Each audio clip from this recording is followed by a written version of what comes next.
Hello everyone and welcome to one of the exciting videos of the year, and that is because it is the start of the Premier League and we're going to be doing our Premier League predictions. Based on last year's one, I have zero ball knowledge. Can we make up for it this year? Let's find out.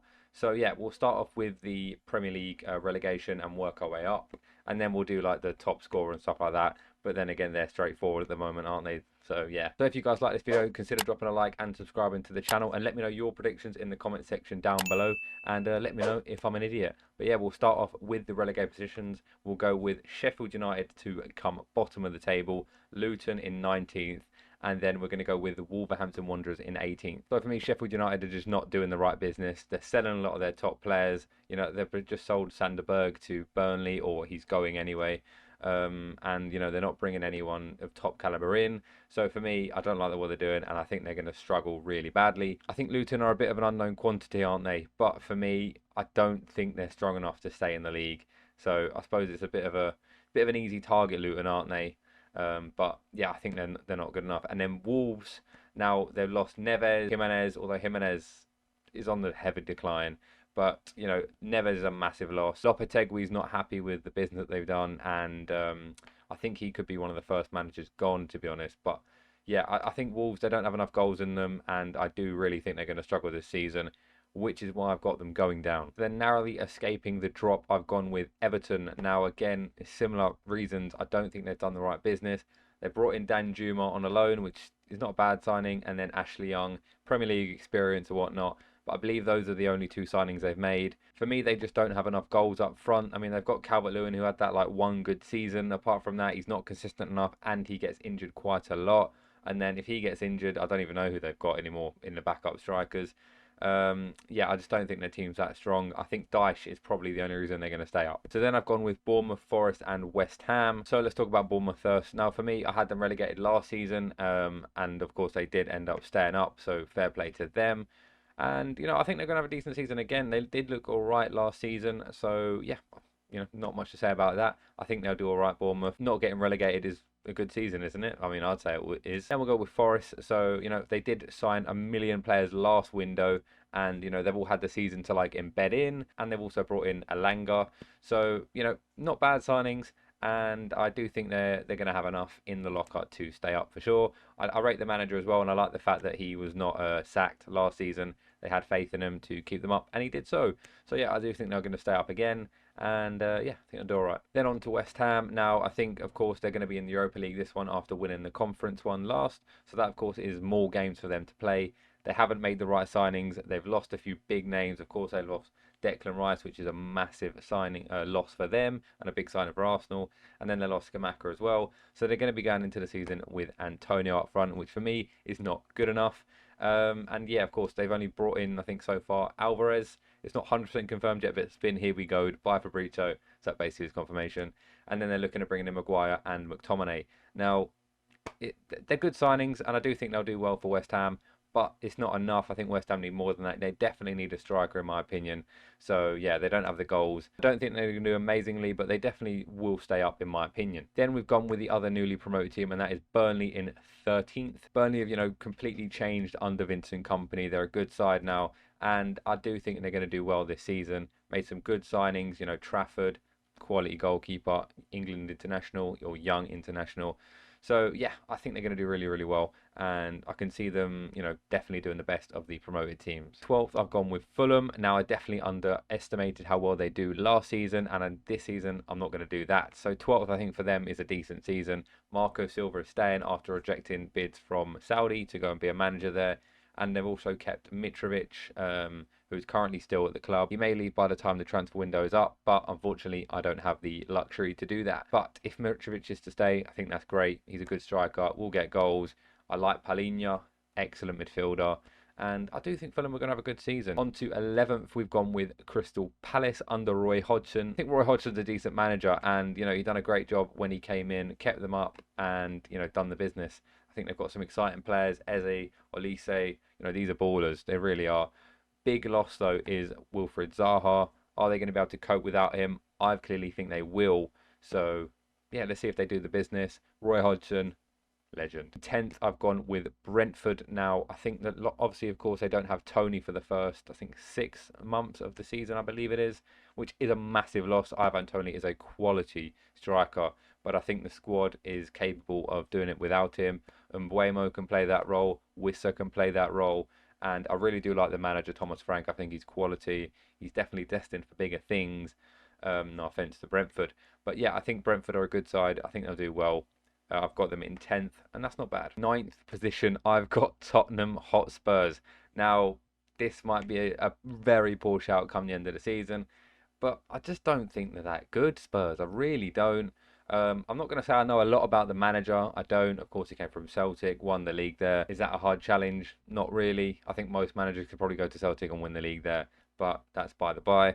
Yeah, of course, keeping Kane is massive for them. If they keep Kane, they could easily get higher in the table. It'll be interesting to see how they do. For me, I've got them ninth, but they could finish higher realistically. In eighth position, I've gone with Brighton. I think with the addition of Europe, it could be a little bit of a hindrance on them. But I mean, Brighton, they're a fantastic club. They could just well work around it. They have lost a couple players, haven't they? They lost McAllister, Sanchez. They could still potentially lose Caicedo, which would be a big blow as well.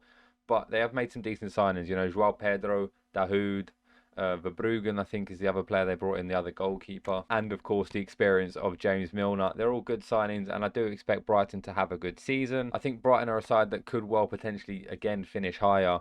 For me, I've gone with eighth. I think it's very, very competitive. You know, the top, like, eight, nine teams now. They're just all very, very good. And obviously, I'll go for my list in a second. But it's a lot of competition for all of the places. It's going to be very tough. Brighton, for me, are in eighth. So in seventh position, I've gone with Chelsea. Now, for me, Chelsea, they're a bit topsy-turvy, aren't they? And I mean, they've got tons of potential because all of their players are young, hungry, you know, and they could, you know, go and get the job done. I like the look of Jackson. Nkunku's a quality signing. You know, they've got Enzo Fernandez, who's had half a season in the Premier League.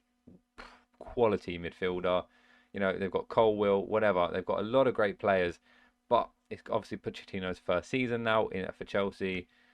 They've lost a lot of players. Mount, Kovacic, you know, Havertz, whatever you think of them, they've lost them. I'm just not sure they're a settled enough side to make a proper challenge for that top four. Now, I could be proven wrong. Who knows? But for me, I think they're going to drop out. I think the other teams look a little bit better. Maybe next season is when Chelsea are going to come alive if Pochettino, of course, is still there. You know, he's had the year to embed in the younger players, get them used to the Premier League, whatever, and then they smash it. Who knows? But on to the next position now. So in sixth position, we've gone with Aston Villa. Now, I think they're going to have a big season. I love Unai Emery. I think he's an absolutely quality manager, and I love the signings they've made. Pau Torres, quality centre-back. Diaby, that's the one I'm excited about. He could be massive for them.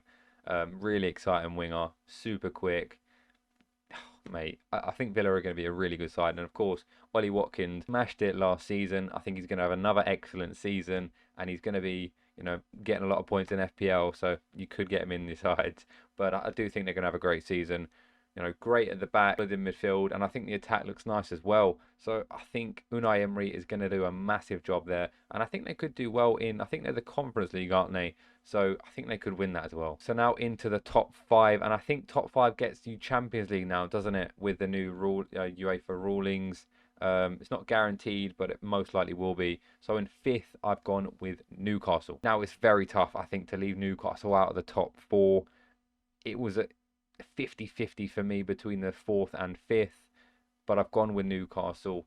I think they're going to have I do think they're going to have a good season, but I think the depth maybe of their squad will lack, especially considering now they've got Champions League football as well to deal with. How are they going to deal with that? I don't know.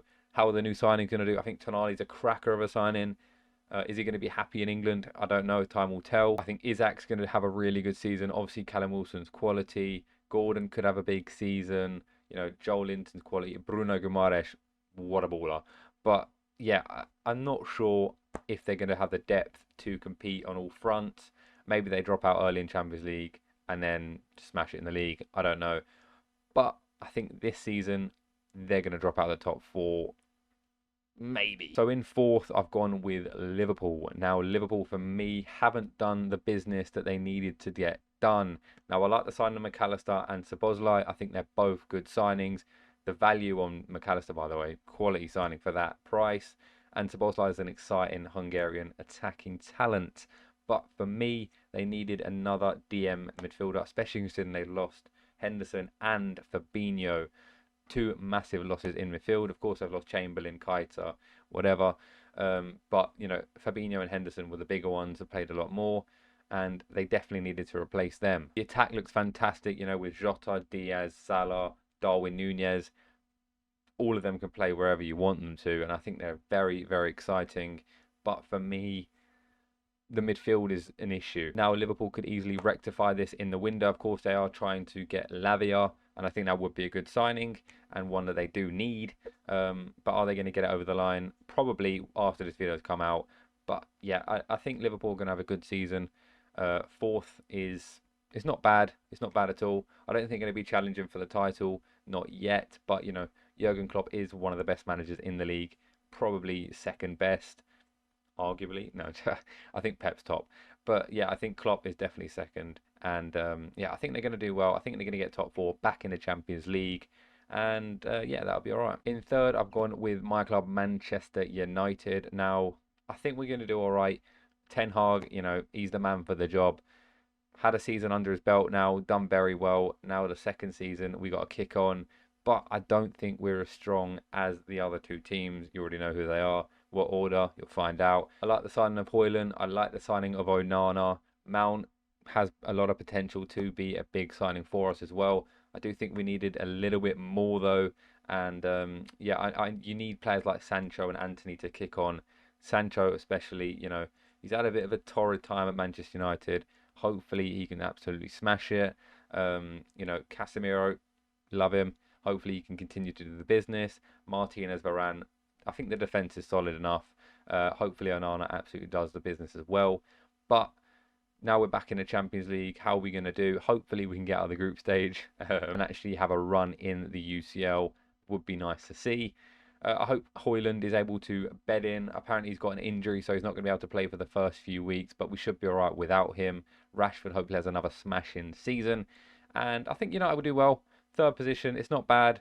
And yeah, maybe in the future, you know, under Ten Hag next season, get some more signings that he wants, and then we can start to challenge. But I do think we are a little bit away from Manchester City right now.